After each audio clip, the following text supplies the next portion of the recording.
यकीनन आपने कभी न कभी ये सोचा होगा कि क्या पौधों की भी जिल्द होती है जैसे हमारी होती है। तो जवाब है हाँ भी और नहीं भी। जैसे हमारी जिल्द हमें तहफ़्फ़ुज़ फराहम करती है, इसी तरह पौधों के जिस्म के गिर्द भी एक निहायत बारीक तह होती है जो जड़ों, तनों और पत्तों को ढांपती है। इसे एपिडर्मिस कहा जाता है। इस वीडियो में हम यही जानेंगे कि एपिडर्मिस किस चीज से बनती है, ये पौधे को सांस लेने, पानी महफूज रखने और सबसे अहम बात तहफ़्फ़ुज़ फराहम करने में कैसे मदद देती है। इंसानी जिल्द के बरक्स पौधों की एपिडर्मिस न पसीना निकालती है, न सांवली होती है और न ही दाने निकालती है, बल्कि ये एक क्लिंग रैप की तरह काम करती है, बारीक, शफ़ाफ और मुकम्मल तौर पर बंद। आएं, पत्ते को करीब से देखते हैं ताकि बेहतर समझ सकें।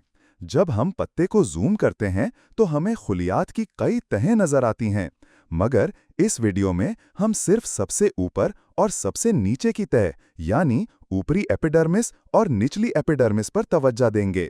ये दोनों एक एक खुलिये की तह से बनी होती हैं, इसलिए ये बहुत बारीक होती हैं।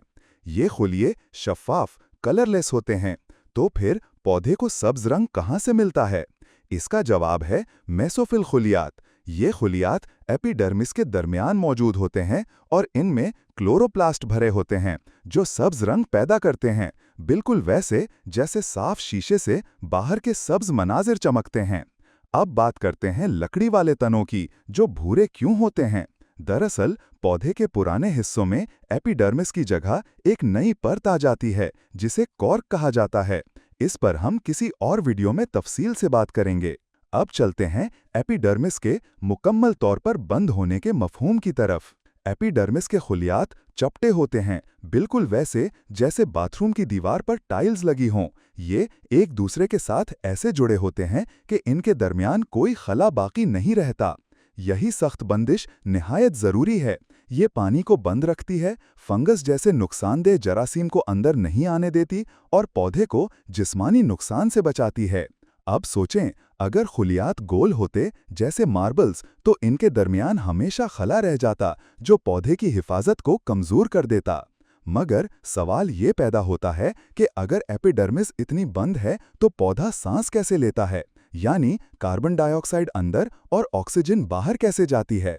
इसका जवाब है स्टोमाटा। ये छोटे छोटे मसाम जैसे सुराख होते हैं जो एपिडर्मिस पर मौजूद होते हैं। अगर आप इन पर जूम करें तो देखेंगे कि हर स्टोमाटा के अतराफ दो गिरदानुमा गार्ड सेल्स होते हैं। ये गार्ड सेल्स स्टोमाटा को खोलने और बंद करने का काम करते हैं और ये एपिडर्मिस के वाहिद सब्ज खुलिये होते हैं क्योंकि इनमें क्लोरोप्लास्ट मौजूद होता है, यानी ये खुद भी फोटोसिंथेसिस में हिस्सा लेते हैं। आपने अक्सर देखा होगा कि स्टोमाटा ज्यादातर निचली एपिडर्मिस पर दिखाए जाते हैं, इसलिए आप सोच सकते हैं कि ये सिर्फ नीचे होते हैं, लेकिन हकीकत ये है कि ये पत्ते की दोनों सतहों पर होते हैं, बस नीचे इनकी तादाद ज्यादा होती है। ऐसा इसलिए है क्योंकि निचला हिस्सा सायादार और ठंडा होता है, इसलिए यहाँ ज्यादा स्टोमाटा होना पानी के कम नुकसान का बायस बनता है। स्टोमाटा कार्बन डाइऑक्साइड को अंदर लेते हैं, फोटोसिंथेसिस से बनी ऑक्सीजन को बाहर निकालते हैं और ट्रांसपिरेशन के जरिए पानी के बुखारात बाहर छोड़ते हैं, जैसे हम गर्मी में पसीना निकालते हैं। अब एक आम गलत फहमी का खात्मा करते हैं। स्टोमाटा सिर्फ पत्तों पर नहीं होते। दरअसल पौधे के वो तमाम सब्ज हिस्से जो फोटोसिंथेसिस कर सकते हैं, जैसे नई सब्ज शाखें, उन पर भी स्टोमाटा मौजूद होते हैं। मगर जड़ों पर स्टोमाटा नहीं होते क्योंकि उनका काम पानी और नमकियात जज्ब करना है, न कि फोटोसिंथेसिस। इसी तरह लकड़ी के तनों पर भी स्टोमाटा नहीं होते क्योंकि वहां एपिडर्मिस की जगह कॉर्क आ चुका होता है। तो आखिर में खुलासा कुछ यूं है, एपिडर्मिस एक बारीक, यकतय, चपटे खुलियात की तय है जिसमें कोई खलियाती खला नहीं होता। इसका बुनियादी काम होता है पानी का नुकसान रोकना, जरासीम से बचाव और जिस्मानी नुकसान से तहफ़्फ़ुज़।